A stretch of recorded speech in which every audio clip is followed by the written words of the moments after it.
Chapter 4. As the land speeder carrying them neared their destination, Leia saw Luke standing next to the house, watching. Odd that he would somehow know of their approach. Of course, out here in the middle of nowhere, nothing but sand and rocks and scrub, he could have seen them coming for a long way. It might not be the Force at work here, but simple observation. Chewie brought the speeder to a stop. Dust kicked up by the repulsors floated around them for a moment before the nearly constant wind swirled it away. This climate would leach you dry if you stayed out in it unprotected for too long. The dunes shifted and revealed more than a few crisp white bones of those who had thought they could move around the desert with impunity. Luke smiled at her, and once again Leia felt that sense of confusion. She loved Han, but here was Luke, and she certainly felt a connection to him too. Was it possible for a woman to love two men at the same time? She returned his smile. It was not the same with Luke as with Han, but there was something there. "Hey, Luke," Lando said. Chewie added what had to be a greeting. "Master Luke, it's so good to see you again," 3PO said. His normally bright golden color was somewhat dimmed by a coat of dust. It seemed as if the protocol droid somehow attracted more dirt to himself than the rest of them did, though Leia felt a little gritty herself after the long ride from town. Even R2 whistled a happy greeting. They all liked Luke. There was something about him that seemed so natural and so attractive. Maybe it was the Force flowing through him. Maybe it was because he seemed like such a nice person. "We would have called," Lando said, "but we didn't want to risk having our comm overheard. Chewie saw a couple of those new Imperial codecracker slicer droids in town. He thinks they might be monitoring local calls. No point in taking any unnecessary risks." Luke nodded. "Good thought. Come on inside." There was a faint smell of something cooking in what had been Obi-Wan's simple home. The aroma reminded Leia of a time she'd gone camping as a girl and had sat around an open fire. She saw a small blast furnace set up on a table. Was Luke making some kind of jewelry? They told Luke why they'd come. He was immediately excited. He was ready to hop into his X-Wing and leave right now. "Hold on a second," Lando said. "First we have to make sure Fett's there. Then there's the little matter of the Imperial Navy." Luke shrugged. "Hey, we can fly circles around those guys." Lando and Leia exchanged glances. Whatever else Luke was, he was not lacking in self-confidence when it came to his piloting. Chewie spoke up. 3PO translated. Chewbacca wonders if perhaps the Rebel Alliance might not be willing to help, given Master Han's services to them." Luke grinned like a child seeing a new toy. "Well, sure they would. Wedge is in command of Rogue Squadron now, and he told me if I ever needed them that they'd come running." "They can drop whatever they're doing, just like that?" Lando asked. Leia nodded. "I don't see why not. The Alliance's chain of command is a lot looser than the Empire's. We have to be more flexible, given the numbers. The Rogues don't have any permanent assignment, and I'm sure I can convince the Alliance that Captain Solo is worth rescuing. He was instrumental in the destruction of the Death Star. Plus, we need all the good pilots we can get." Leia glanced at the others quickly to see if her somewhat shaky reasoning covered her true feelings. Luke didn't seem to see past what she said, eager to fly as he was. Lando's small grin could mean anything. The droids and Chewie were unreadable. "Well, great," Luke said. "Let's do it." "Not so fast," Lando said. "First, let's say we wait for the confirmation that Fett is actually on Gaul before we take off. That's a long trip to make for nothing." Leia could see that Luke didn't want to wait. Patience didn't seem to be his strongest virtue, but he could see the wisdom of what Lando said. "Okay, but in the meantime, let's contact Wedge and have the Rogues standing by." "I'll speak to the leadership," Leia said. She hoped that Lando's informant, what was his name? Dash somebody? would get the information to them quickly, and she hoped that the rumor was true. Nobody wanted Han back more than she did. Xizor sat at the head of the long table in his private meeting room, watching the nervous faces of his lieutenants. Guri stood behind him in a modified parade rest, her hands out of sight at the small of her back. They had reason to be nervous, his lieutenants. By ascending to this level in Black Sun, they had each earned the honorific Vigo from the old Taiwanese for nephew. It fostered the illusion that the top managers of the organization were family, and thus made them appear stronger to outsiders. Unfortunately, the appearance was not always the truth. One of them at the table was a spy. Xizor did not know for whom the spy worked. Could be the Empire, the Rebel Alliance, even a rival criminal organization, and he did not particularly care. Everybody spied on everybody in this business. It was a given. But the fact that it was normal did not mean that you let it pass when you found it. Now, at the beginning of this meeting, he had 9 lieutenants at this table, each of whom was responsible for several stellar systems. At the end of this meeting, he would have 8 lieutenants. But first, the normal business of Black Sun must be attended to and properly settled. "I will have your reports," Xizor said. "Vigo Lone." Lone was a Twi'lek, shy, clever, and cowardly. He wore his prehensile headtails wrapped and draped over one shoulder, his usual garish jewelry and decorative coloration toned down for this meeting.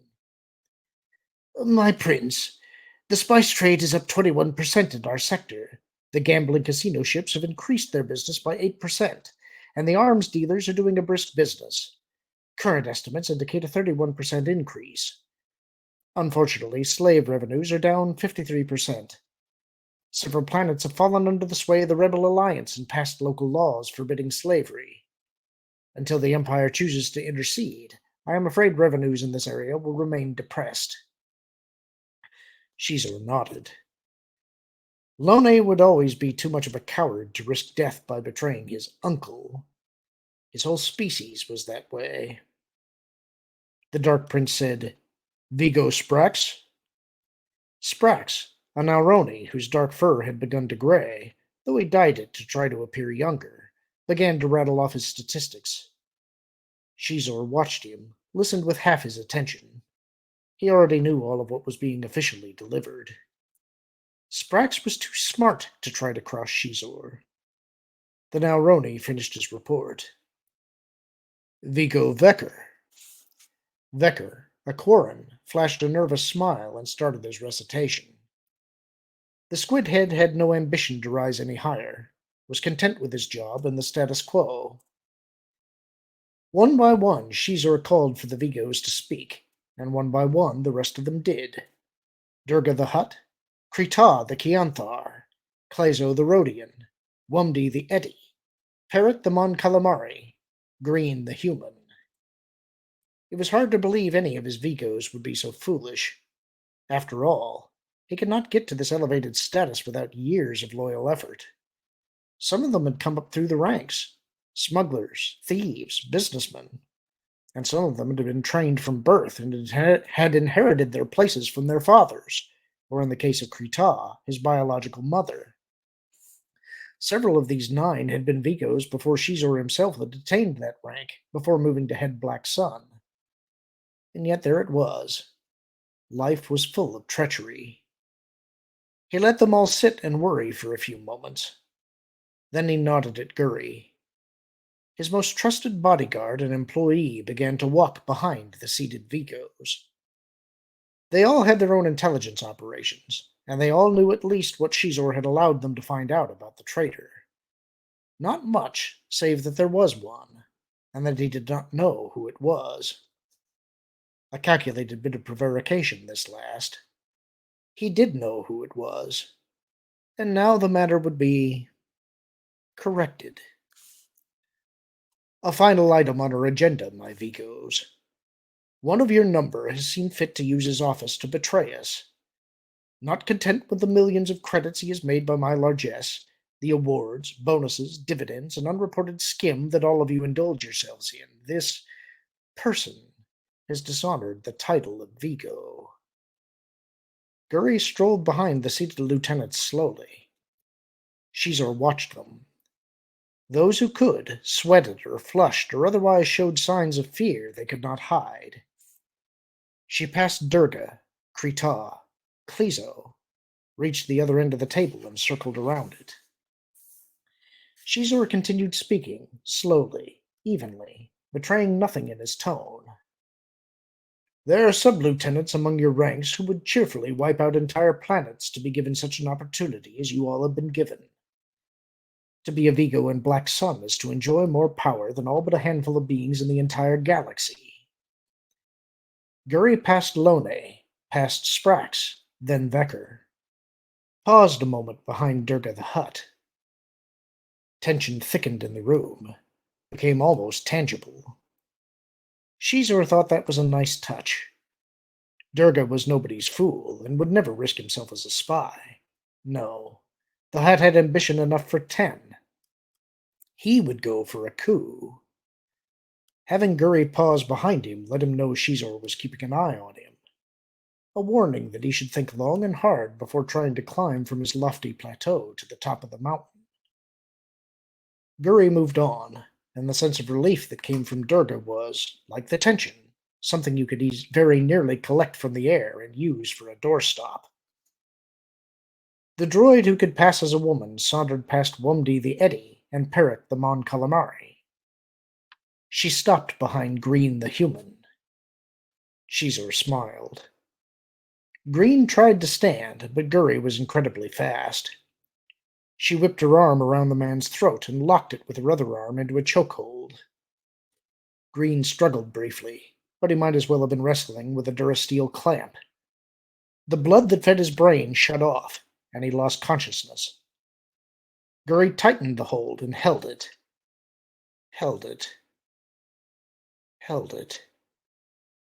A long time passed. None of the other Vigos moved. When Green was no longer among the living, Guri released him, and he fell forward. His head thumped loudly upon the table. I will accept nominations for a new Vigo now, Xizor said. Nobody spoke for a moment, and Xizor kept his face bland. A pity about Green. He was one of the smartest of all the Vigos, but humans were quick to treachery, and could hardly ever be trusted. He looked to his lieutenants again, waited for them to speak. Here was an object lesson they would certainly remember. To contend with Xizor is to lose. Never forget that. After the Vigos had gone and the body had been removed, Guri returned. I thought that went well, Xizor said. Guri nodded once, not speaking. You have assembled all of the information on Skywalker? Yes, my prince. He stared into space.